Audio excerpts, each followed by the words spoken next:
It's Just Business with Steve Thomas and your host, Chris Larry.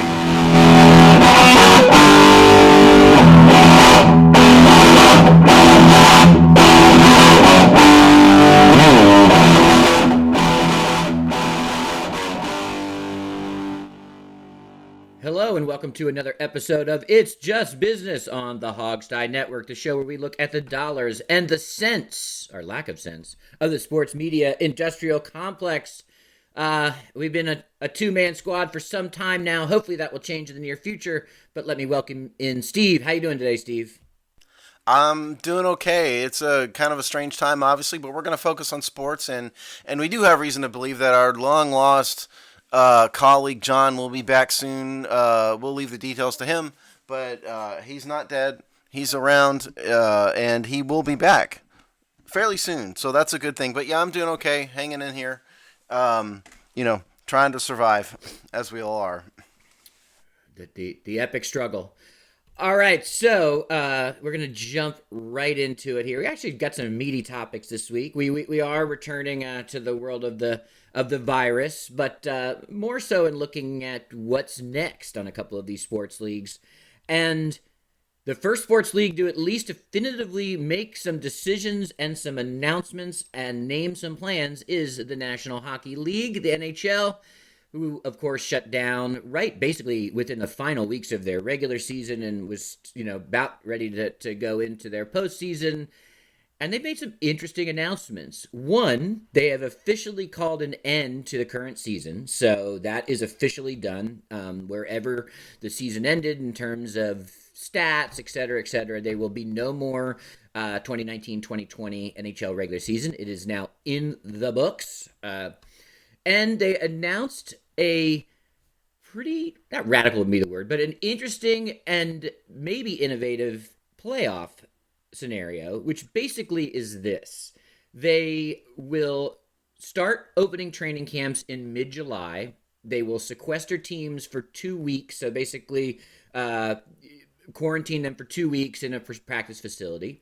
The playoffs will be in 2 neutral locations without fans. So they're basically doing a tournament style in a locked locations. There's 24 teams, 12 from each East and West divisions. That's interesting right there. And some actually have some issues with that. The top 4 teams in each will actually play a round-robin tournament for seedings 1 through 4, while 5 through 12 will do, they're not sure yet, by the way, either 5 or 7 game series as that opening round. So it's almost like a pseudo bye for the top 4 teams in each division. They can't get eliminated, but they can affect their own seeding. And then, of course, when that round robin tournament is done and that opening round of 5 through 12, then they will reseed the playoffs and they will proceed from there, probably, I would imagine, at that point with 7 game seasons. They don't know exactly when this will start, but it looks like from their timing, if they start sequestering teams in mid-July, I would say reasonably it looks like the NHL playoffs will resume in August, which is kind of hysterical if you think about ice hockey in August, but that's the least of anyone's concerns. But that's a basic look at how they'll do this, and we should get kind of a unique, almost Olympic international hockey style to some degree tournament. Not exactly, but it will look more like that than your traditional NHL playoffs. Yeah, it's interesting. I think they've done some smart things here. Because number one, if they wanted to, first of all, if they wanted to, in some locations, they could get fans. Depending on the state, but they've just said, you know what, forget it, let's just get this done, and they don't want to worry about it. And yeah, they are surrendering some revenue, but this is hockey's idea of just saying, let's just move on and get it done, and we'll just eliminate that as a concern. And I understand that, and I think that's probably a wise decision. They eliminate that as a concern and it's over. And that's good. And the second thing is they made the bold choice, as you said, of just say the regular season's over. Why continue to fiddle with this? What we want is to get to the point where we can award a Stanley Cup to somebody. And so let's just say the season's over, and we're going to come up with this creative tournament way, because while the season's over, they're also acknowledging that as happens in every sport in every season, there are some teams that may make late season runs and whatnot and squeak into the playoffs. So this is an opportunity to do that. And there's 31 Major League or National Hockey League teams, and the bottom 7 are eliminated because they're just out. They're the ones that are so far out. It's like the Golden State Warriors in basketball. They're out. There's no way that they're going to play. Or there's no way that they could get in the playoffs. It's a pretty smart thing. I kind of like it. They probably don't need to do the tournament style, two cities thing. But again, it's just their way of getting to the Stanley Cup. They could do other things, but they don't have to. They're eliminating a whole bunch of concerns by just saying we're going to do all this tournament style. There's not going to be fans. We're going to eliminate those as problems, and we're going to get to the Stanley Cup. And so I kind of like it. I do think it's a smart thing. We're going to talk about basketball and baseball in a minute, but I think this is a model that other sports could follow, other team sports could follow, to say, you know what?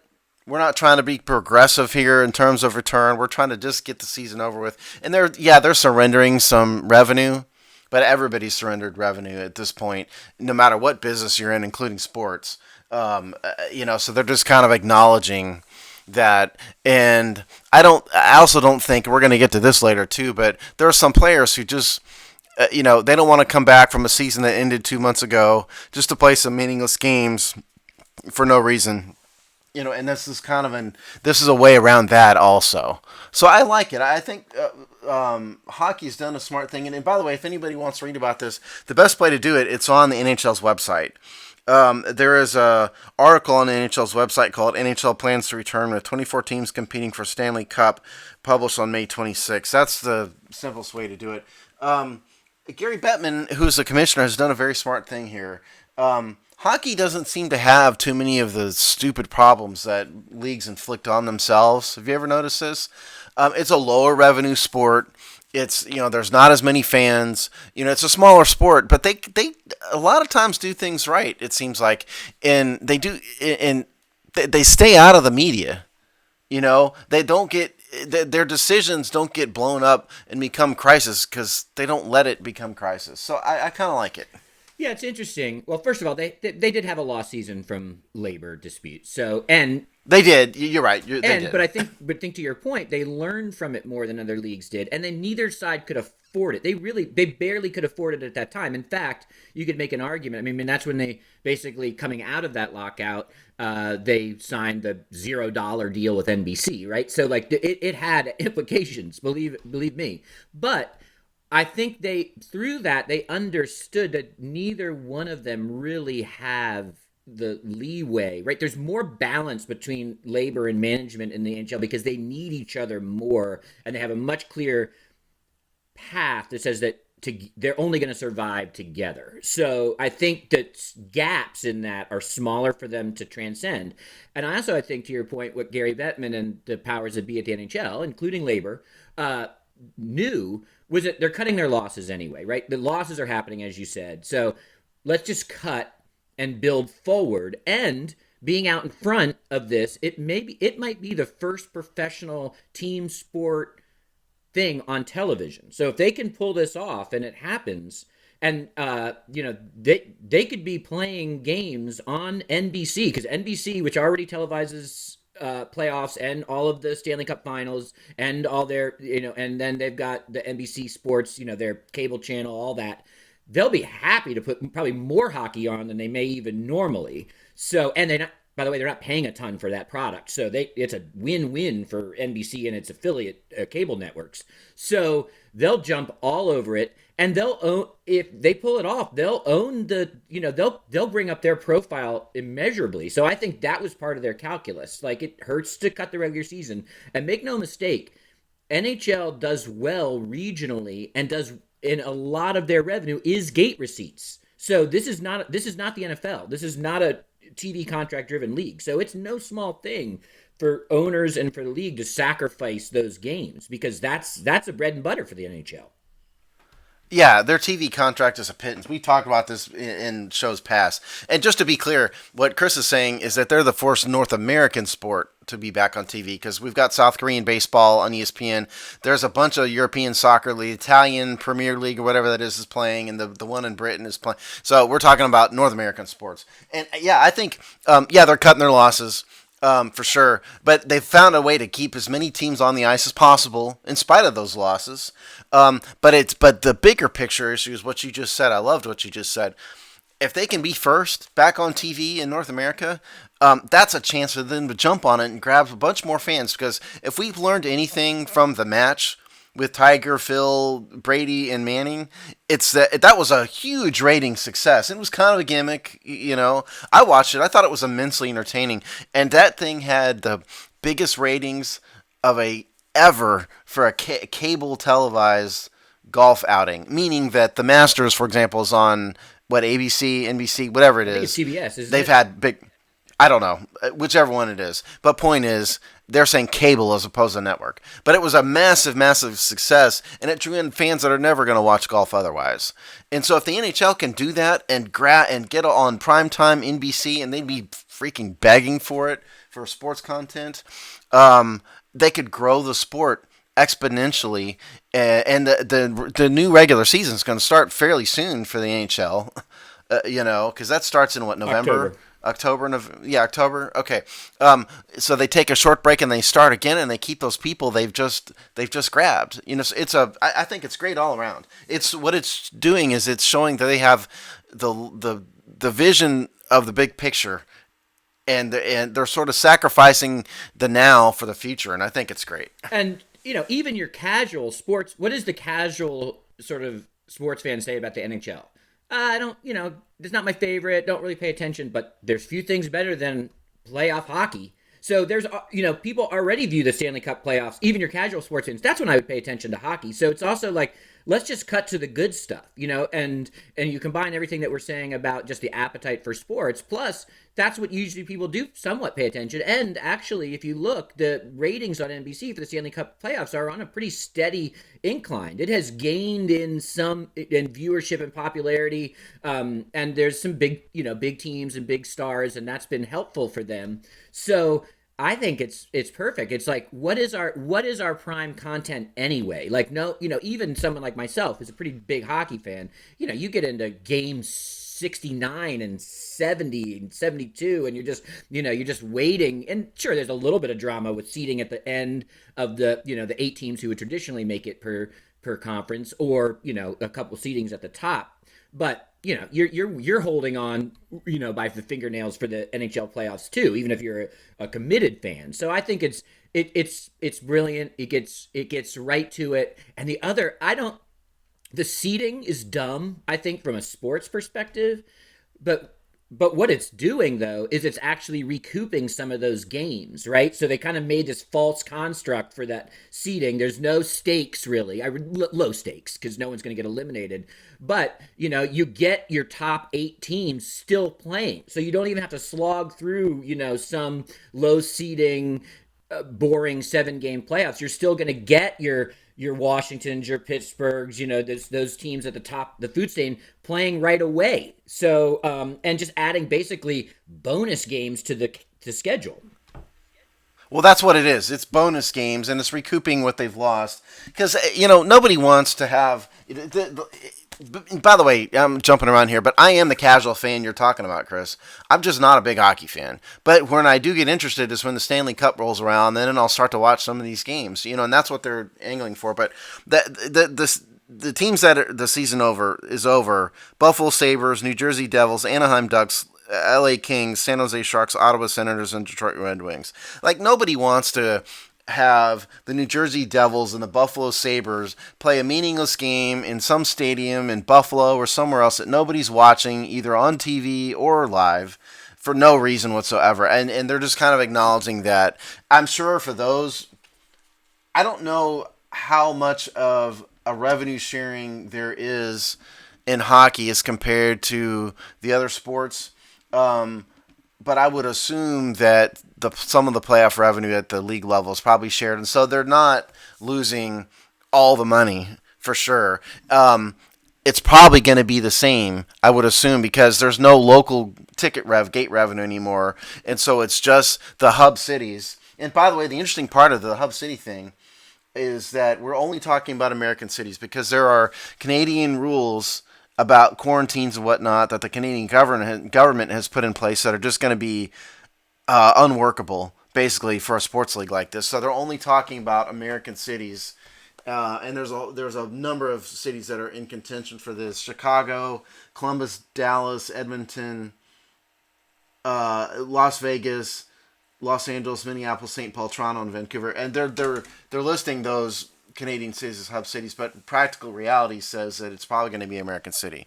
So anyway, so it's like those teams that are not in this 24 team round robin aren't really going to lose any more revenue than any other team is losing. So that they've kind of solved that problem.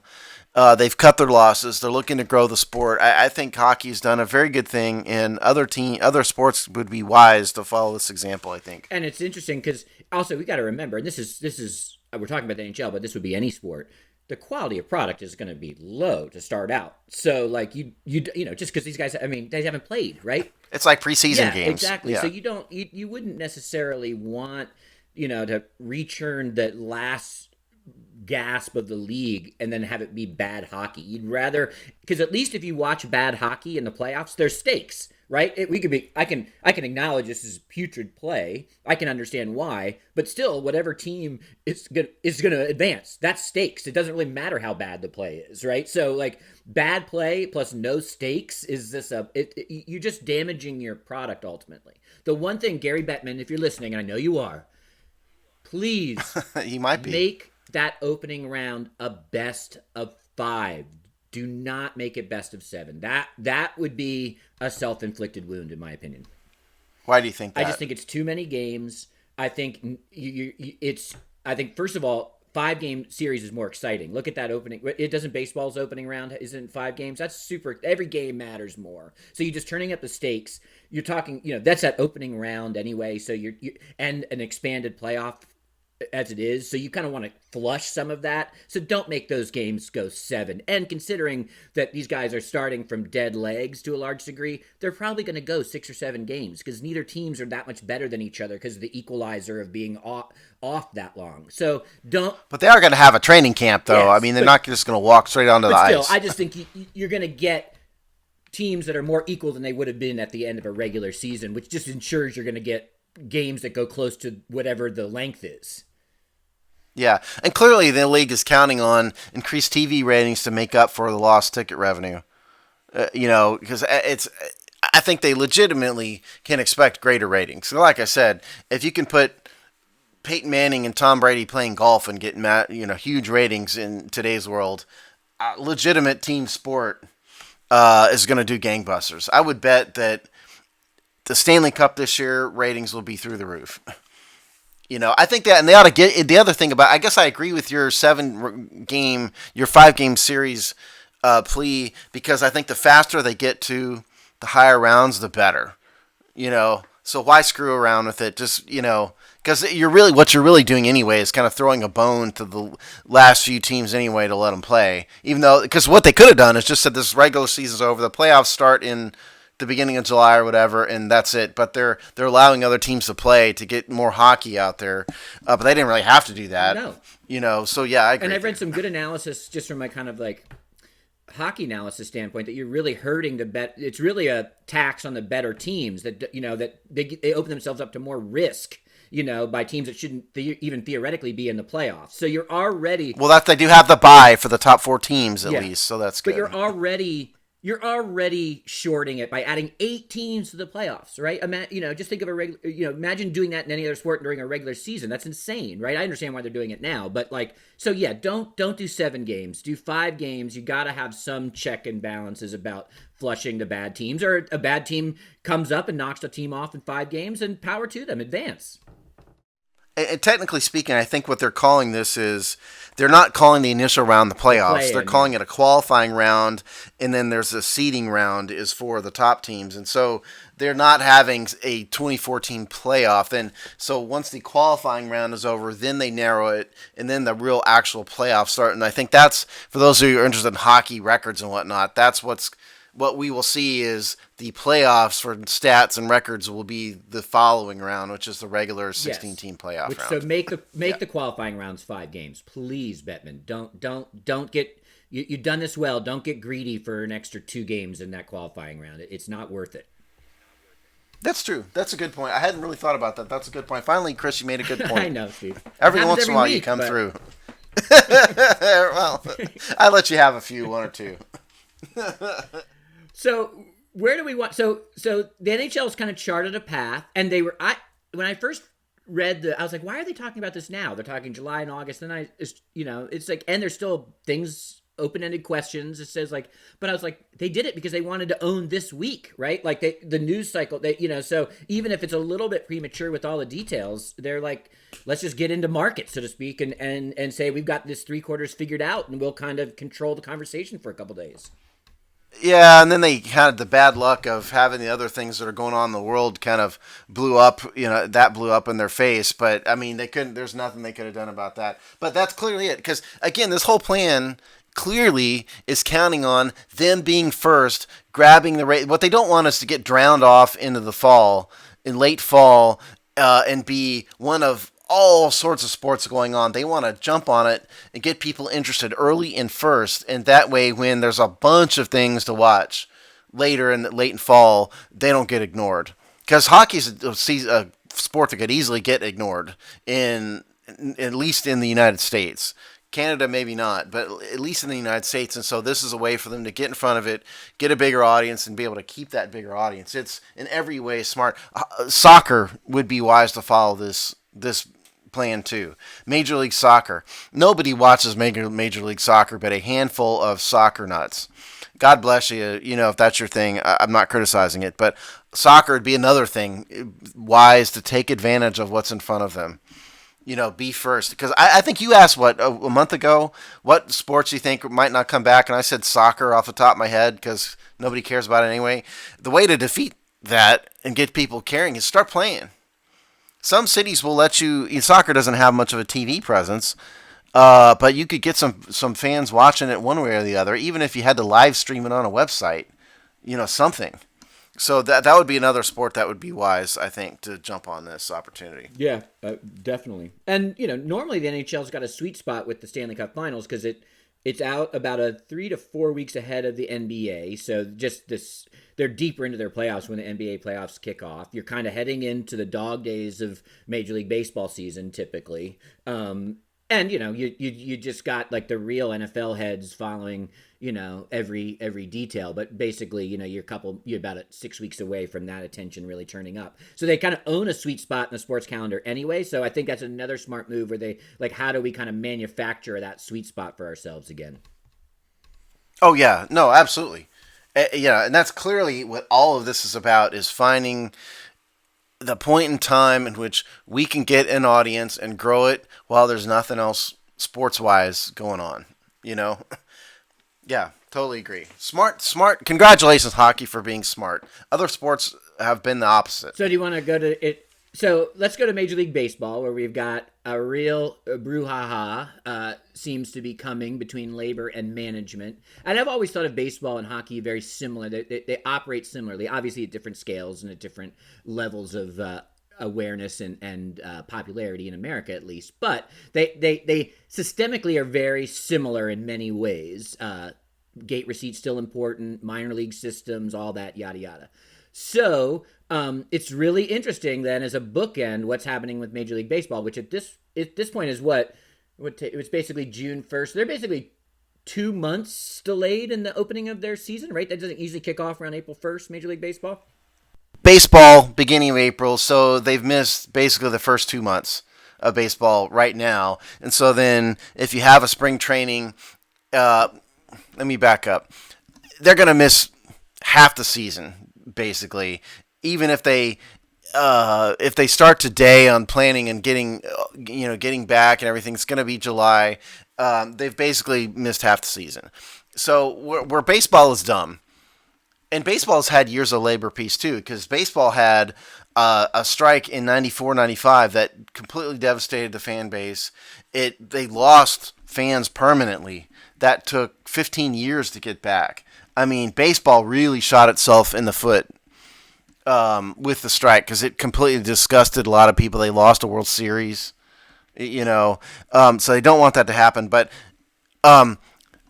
they're having the opposite of they're doing the opposite thing of what National League, the NHL is doing.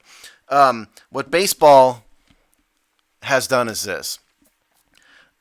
A couple weeks ago, the Players Association said that they would agree to have a prorated payout, meaning however many games are played, prorate that amount based on our contracts. They would agree to that. What the Major League Baseball owners have countered with is a lower amount of a payoff, because they have factored in the loss of ticket revenue and said, players, you need to share in the loss. And so we don't want to give you just a prorated part of your salary. If you play 81 games, you get 50%. It's going to be, what the owners have proposed is less. And so what the players have said is, hell no, that's not fair. We're not doing this. And surprisingly enough, Chris, somebody record this and write down the date and time, because this doesn't normally happen with me, but labor in this case is right.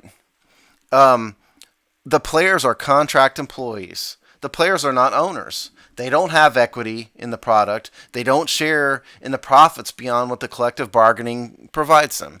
It is inequitable for the owners to ask the players to share in the loss.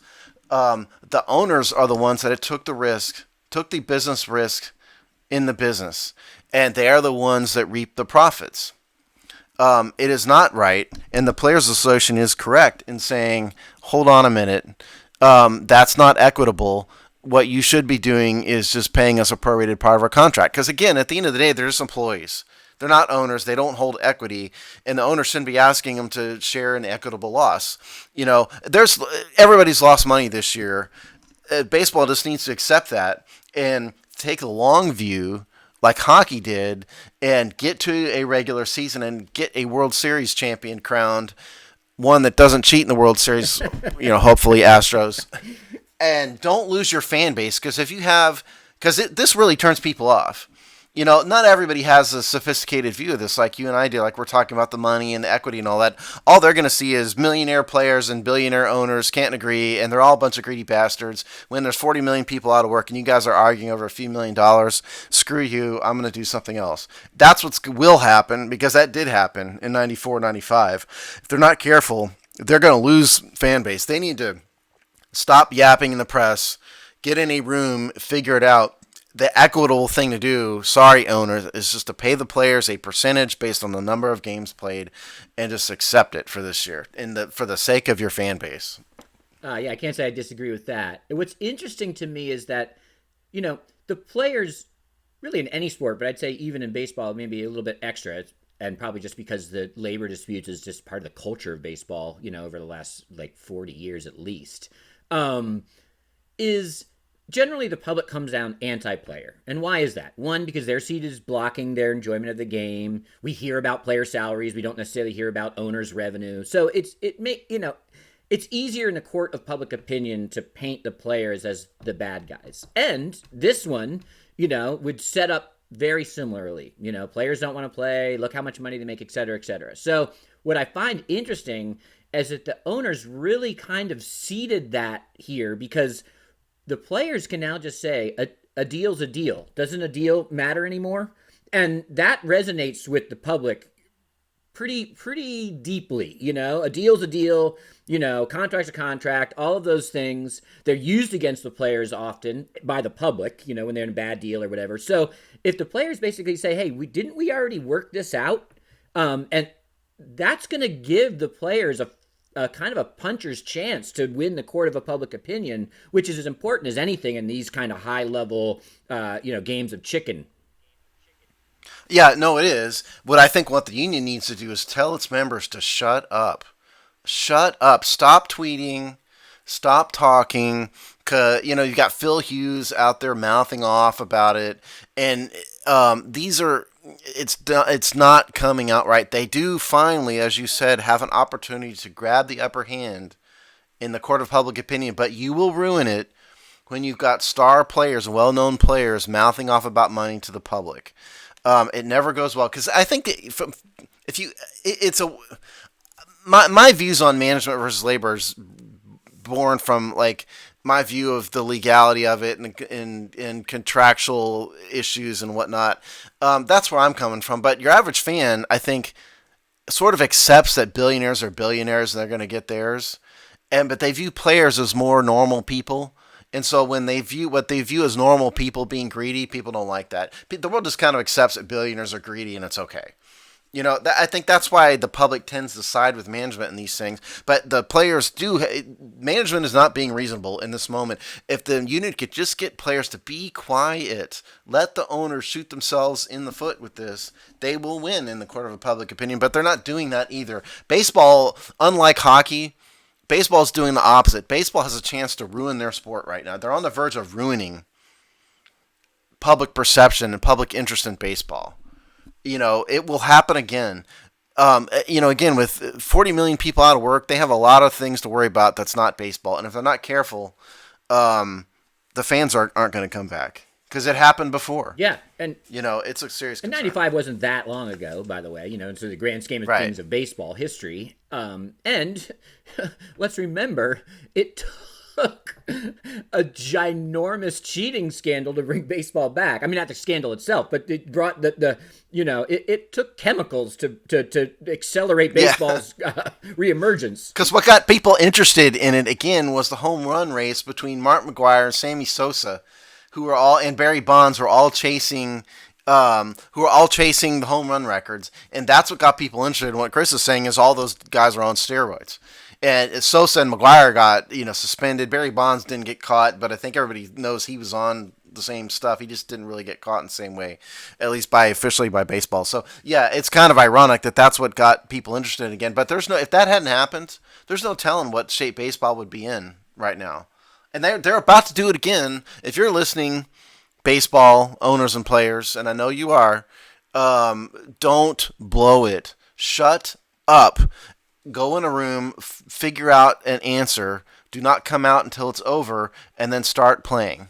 Go to training camp or spring training again as soon as possible. That's what you need to do. If I was the MLB Players Union head, I don't know. Do you know his name? Who's the head of their union? No, I don't know. I'll find. Go ahead. Pretend it's me. I would say, all right, we're going to do solidarity here, and the only person that's going to be our spokesman from the player's perspective is Max Scherzer. We're just going to run everything through Max Scherzer. Tell him why, because Max Scherzer is... Well, smart. Ahead. Max Scherzer is the play... No, I know, but I think Max Scherzer is he the head player's rep? Yeah, that's what I'm saying. I was just saying because he strikes... I didn't even realize he had that title. I was saying he strikes the right balance, and his latest tweets, I think, did start to shift the narrative because they were smart. They focused on the deal as a deal thrust. And so you're going to need someone who's got a good amount of social capital, great player, recent World Series winner, seen as a gamer, tough dude. And I would just, if he does have some kind of official position in the league. I'm going to find out. I think he does. I don't know if he's the formal union. I think he's got some role. Hold on. Keep talking. Let him be the mouthpiece because he, I think, was the first player to start to flip that narrative over to deal as a deal with his couple tweets at the mid-8 last week. And so I would just say, if I'm the union, I'm like, say, Max Scherzer's our mouthpiece. Yeah, so Max Scherzer is a member of the union's executive subcommittee. So he does have a formal role. I knew he had some role. And because Chris brought it up and it was bothering me, the executive director of Major League Baseball Players Association is somebody named Anthony Christopher Clark, who is a former Major League Baseball first baseman, so former player. So that's who the union chief is. Yeah, I mean, you're right. Because, newsflash, players are not professional communicators. You know, they're not educated PR professionals. These guys are athletes. A lot of them didn't even go to college. You know, and I'm not criticizing you for it. You know, you did a good thing, but you're in no way equipped to do messaging like this. And when you have players who are just ballers out there on Twitter and in the media, you know, going, I'm not playing if I'm losing $7 million and this and that, and it just comes across as totally wrong. You have a guy like Max Scherzer who, if he's the official spokesman, also you can have the union PR people prep him. Yeah. To what to, you know, and he can do we can put the right messaging through Scherzer, you know, or someone else, whoever else is on the union subcommittee. But you're right, he's a smart guy. He said some good things. Yeah, that's the smart thing to do because they're gonna blow it. The union has a golden opportunity here, and they are on the verge of blowing it. They really are. I'm just, you know, I'm just worried. Of all the major sports, that baseball might be the one that's hurt the worst. You know, of this, you know, for a variety of reasons, because basketball had half a season and had some good drama going and whatnot. You know, and so they're not going to lose fans as a result of this, even if they just didn't play and the Lakers were, you know, denied their 17th title, you know, this year, which is a guarantee, you know. They're going to be okay, but baseball, if they ended up not playing for, you know, more than 12 months, and the reason they don't is because the players and owners don't get their act together, they really have a chance of really damaging their sport. So they need to be cognizant of it and get together in a room by themselves with no cameras, no media, no cell phones, and figure it out immediately. Yeah, because you know, I totally agree because baseball's got some historical trend headwinds anyway. So like even in a no COVID world, all that, you know, just sort of status quo, let's call it December 31st, baseball already had problems it needed to deal with and was on, you know, so they don't need this. And even getting through this, let's say they get through this, they play 81 games, they name a World Series champion, et cetera, et cetera. There's even problems there because people are going to think, God, I really liked having only an 80-game baseball season, you know. So I don't. I mean, yeah, the casual fans, head, yeah. you know, most even like more than somewhat casual baseball or sports fans and baseball fans think, God, this season's so long. So, yeah, and the reason that they'll never come off that is because gate receipt revenue is huge for Major League Baseball. They need those games. Yeah, no, it is. It is for sure. I think baseball has had a problem of its audience sort of skews older a little bit, and it's perceived as sort of skewing white. You know, because there's not as many minorities play, and so even if none of this is correct, I think what it's kind of viewed as is sort of an old white, old fogey thing to a certain extent. And I'm not really doing it justice, but I think that's sort of the perception at some level, and you know, in this world, more of that is going to get carved out. You know, because basketball skews young. At least that's the perception of old people like basketball too. But the perception of basketball is it's kind of hip, it's young. They have a lot more minorities playing, a lot more people of a different variety of people, shall we say, watching and playing the game of basketball than baseball. At least that's the perception. And baseball's more international. You know, a lot of these players are not American. You know, they're coming from Asia and they're coming from Central America and whatnot. So yeah, baseball had a problem anyway that they needed to overcome, and this isn't helping. And it's really not helping when they're having a business dispute on Twitter that the public is utterly frustrated with and can't relate to at all. You know, miss me with the I'm a player and I'm not going to get half of my millions. The public does not want to hear that right now, nor should they. When you've got people, the local pizza shop owner lost his entire business and it's never going to come back. He doesn't want to hear Phil Hughes whining about losing $1 million or whatever the number is. Yeah, for sure. And Yeah, and also just dumb luck, right? This wiped out the kickoff of their season. They're not the NFL that had a 6 Yeah, month that's my point. lead in. It wasn't the end of NHL and NBA season. So, there's also Basketball can at least say, "Hey, we got half a season. And it was very exciting, and Yeah. their people are going to come back." and they Yeah. can jump to their playoffs or whatever and get to their marquee part of their thing as But things even if open they up. didn't play, didn't dribble another ball this year, they at least had enough of a season to where people were interested and are going to come back. Baseball didn't have anything. They barely got even any spring training games. Yeah, in. no. Definitely. Their baseball is in the worst position. They need to be cognizant of it, and the union needs to tell their reps to shut up. And the other thing that baseball is doing that's really the owners have done that's really hurt their perception in the media is they've fired most of their minor leaguers at this point. Only the Kansas City Royals are, I think, the only team that has not cut any of their minor leaguers and are paying them all. And most teams paid a pittance, $400 a week, to their minor leaguers starting when the season stopped. And they agreed to do that through the end of May, meaning we're recording this on the last day of May. For many teams, that stipend stopped. David Price, who's the Dodgers pitcher, the Dodgers just traded for rather, is now paying the Dodgers minor leaguers $1,000 each out of his own pocket. That's not a good look. Yeah, good on David Price for doing it, but that's a terrible look. And so what you've had here is, and baseball was fighting over the minor leagues before this happened. They were trying to contract the minor leagues before all this COVID nonsense even started. And they're not paying. If you're not aware of this, minor league players are living on like the poverty line. It's absurd how small minor league contracts are. They increased the salaries last year, and it's still a pittance. And so and it's costing them a couple $1,000,000 maybe total per team to have all of their minor league teams play. And so they're cutting all these minor league baseball players who are going back to their little communities.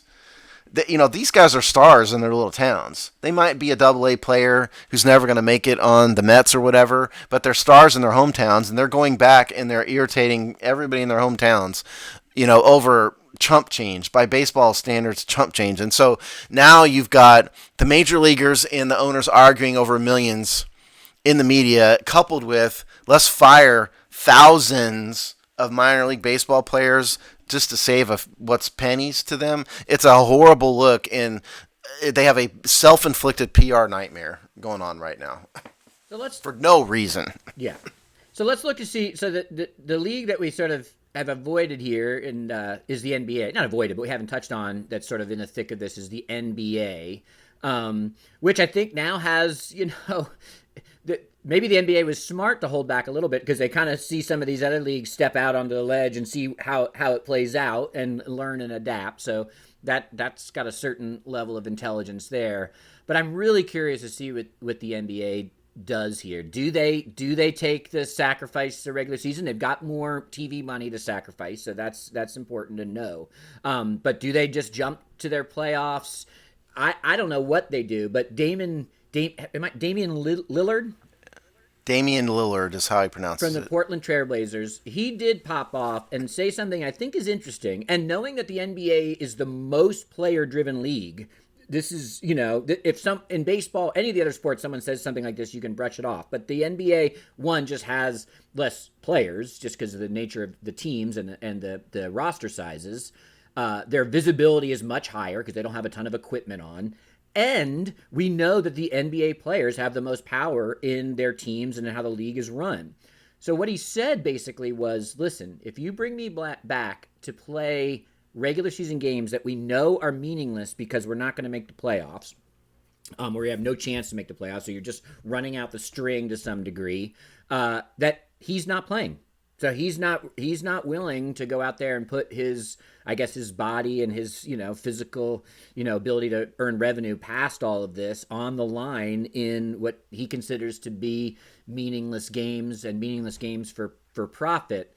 And now we can criticize him, and, I think, you can, and it seems selfish and all those things. But regardless of what you think about him saying it, it is definitely data about where some of these players' heads are going to be at and what might be the NBA's version of player management unrest going into some semblance of coming back to play. Did Damian Lillard have a lobotomy that nobody knows about? I mean, what on earth is he talking about? I mean, what a dumb thing to say. Number one, Damian, if you would be playing out the string anyway, okay? Right. If the season hadn't ended, you still weren't in it. Your team sucked this year, and you weren't going to make the playoffs. And so what's the difference? And again, when you have 40 million people out of work, nobody wants to hear about your problems. They really don't. You're not putting what safety are you putting on the line? And that's just ignorant. That's just a stupid, ignorant comment. I'm sorry. Be thankful and come across to the public as appreciative of the fate-based lightning strike that gave you NBA talent, and act like you're grateful and humble about it, and people will appreciate it far more than if you act like a jerk.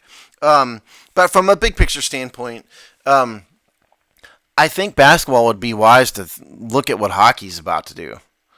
Look at what hockey's about to do, and maybe that's the way to go. What basketball's has been talking about is similar, is another tournament style thing. They've been talking about quarantining people at Disney World and playing, because Disney World's got, if you don't know this, folks, Disney World's got a humongous sports complex down there.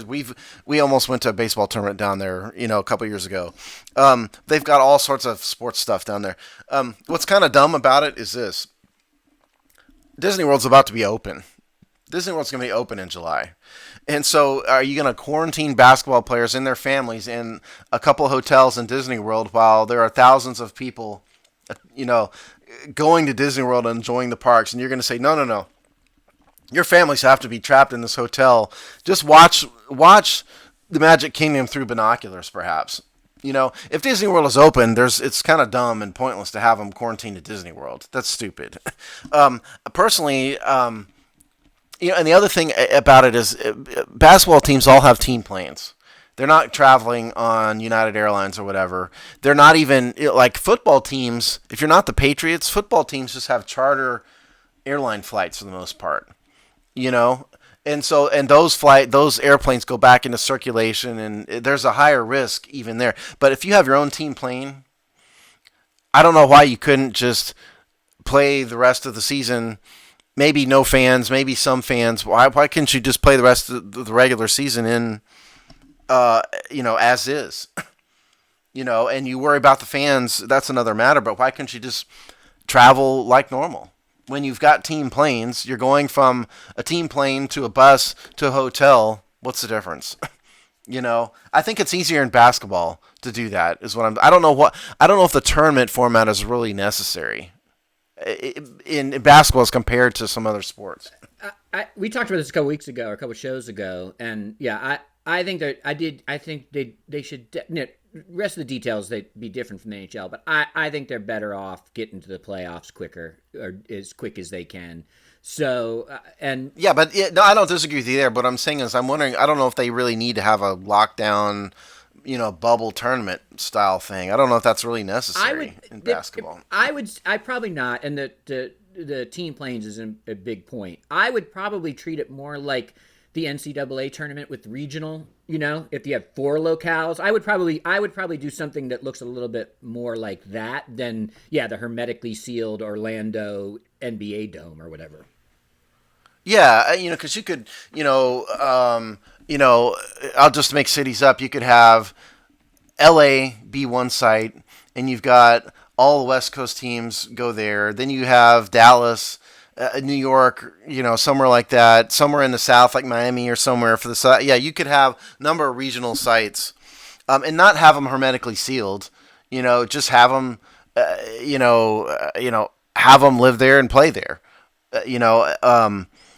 Because I just don't know. Because right now, people probably need to be hermetically sealed for perception's sake, even if it's not, medically necessary or whatever. We can argue about that later. But if you fast forward to like July or August, it's probably not going to be necessary or even the norm to have hermetically sealed things in the United States anymore. So I don't think it's going to be necessary. So you could do that. That would work too. And that would save that would save the teams of having to visit a number of hotel rooms, at the very least. So I mean, that would work. I think they need to think about not the future now, though. What is America going to be like in a month and a half, which is going to be different and more like what we're used to 6 months ago. Even it's not. I'm not saying it's going to be totally back to normal. I'm saying that all these restrictions are going to be a lot less 6 months from now, and it's not going to be necessary to have them live in a bubble. Yeah, and that's what I'm saying. Steve and I probably disagree on on a bunch of this, and I'm not going to get into it too deeply. But I'd also say you're better off getting whatever you're going to do between July and October, because who knows once winter hits. So you got a window on a bunch of levels where you're going to want to try to get something in. And I would say you're going to want to name a champion. You're going to want to get your playoffs in between now and mid-fall if you can help it. So, and I think the NHL probably, not intentionally, but they probably pushed it. I would imagine that brought a sense of urgency to announce plans in the NBA office. Yeah, well, the other thing, baseball has a problem is you can't play baseball in December in very many places. You can in some places, but it's the deep south only. Basketball and hockey can play anywhere, because it's an indoor sport, and baseball is an indoor good weather sport, and so baseball's got to do something quick because you're not playing baseball in anywhere outside of like Florida after about October-ish. Right, even October, early November. Yeah, exactly, and it does. And so baseball can't screw around. Basketball could screw around and lengthen the timeline and all that, and they'll be fine in terms of that. But baseball physically can't play it. And so, yeah, and Chris and I do disagree a little bit on some of this. But my point, I guess, is with the basketball thing, I think they need to think about what is life going to be like in 6 weeks from now, not what is life like now. That's my point. And because I think the trend for this, right or wrong, is most states have plans to work back towards normalcy. And right now is not normal, but the mid-July it's going to be far different than what we see now. And so basketball needs to think about that. I think they need to plan for that eventuality, I guess is my point. We're going to move on with our last story to sort of non-virus. But I will say one little thing I'll note, and we didn't get to the NFL because we don't have to yet, but please, all sports leagues that are not going to have fans, please listen to John Madden, the Oracle John Madden. Don't pump in crowd noise, please. That is going to... Oh, yeah. Please don't do that. It's a fail every time you see it on regular TV shows that are trying to equate some kind of live audience. It's horrible. Don't do it. It will make a situation where people are giving you the benefit of the doubt on why you have no fans and make it artificial and seem like a scam. So listen to John Madden. It's going to come across as dumb. Yeah, it's going to come across as dumb. Like sitcoms have laugh tracks. Some of them have laugh tracks. Some of them don't. That's less offensive because you can see there's no fans in the stands. So are you going to computer generate and put phony fans in the stands? And then crowd noise, are you going to have, which is even more visually ridiculous, or are you going to have no fans and crowd noise? That just play the games. Now, the problem is, then you're going to have it's going to be a lot easier to hear things on the field. There's a lot of language that goes on the field that is not fit for kids. And so you're going to have to warn players and coaches and whoever else is out there to watch their mouths, probably more so than normal. But I agree. The fan noise thing, you can miss me with that. That's just, it's ridiculous. See Roger Goodell at the draft. That's for the pump. That's all you. That's all you need. Don't do it. Don't do it. All right. So we are going to move on to one non-virus or reopening story, and that is the Greek Freak becoming a copyright enforcer. Steve, you want to give us the details? Yeah. We wanted to make sure to get at least something in here that's not about reopening stuff. This story is from The Athletic. You have to have a subscription to read this.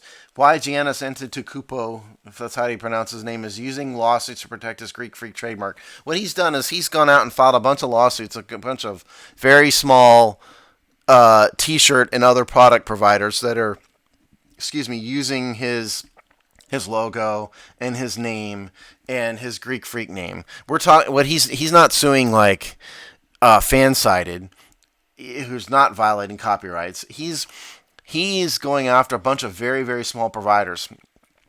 And what he's risking is the star millionaire athlete going against a fan who makes $5, off a T-shirt. But his point is, from a legal perspective, he needs to do everything he can to protect his trademarks. He's built up the brand, he's trademarked it, and it's not really about the money with him. What it's about is protecting his intellectual property, and he's absolutely right from a legal perspective, and I don't blame him. And he's not doing it in the public, eye. He's doing this with lawyers. Not in the public, for public consumption. So he's not harming his public brand with this, but he's stopping people that are legitimately stealing his trademark, even if it's not a lot of money. It's the big picture of protecting his rights more so than it is money with him. So I think he's doing the right thing. Yeah, it's hard to disagree with that. I mean, he's definitely doing the right thing on the side of the law, and he's definitely doing the right thing if he wants to protect the use of monetarily and otherwise of his image and his branding assets. So, and by the way, this is not an outlier in any sense for IP holders, right? So, whether it's HBO or Netflix trying to tramp down the use of sharing of passwords, whether it's, bands will do this. Anytime you've been to a big concert or a big football game, everyone knows the bootleg T-shirt, Beat Philly. That the Beat Philly is not a Redskins sanctioned T-shirt in the parking lot. You can buy tons of bootleg Metallica T-shirts at a Metallica concert that are $10 versus $50 inside the stadium, et cetera, et cetera. And all those IP right holders do this same thing. And let's also be honest, they're not expecting any money. All it is to shut it down. It's what they've got in their what they can do to stop it. It's whack-a-mole to a degree because it's very difficult to stop it at scale, but they want to be perceived, and the Greek Freak wants to be perceived as being aggressive in stopping this. And if the perception is that he's aggressive, it will have a chilling effect on the bootleggers. That's exactly what he's doing. Yeah. He's got 13 active trademark infringement lawsuits. Like Chris said, and like I said, it's not about the money. He knows he's not going to get any damages from some dude selling T-shirts off the internet. It's setting an example for future thieves. That's what he's doing. And the concert T-shirt thing, I have one. I've got a Van Halen T-shirt I bought in a parking lot, from a Van Halen concert in the 90s I went to. That was $10 as opposed to 20 or whatever. And so I bought that one. That's illegal. And that's what he's doing. It's the same concept here. He's being very business savvy.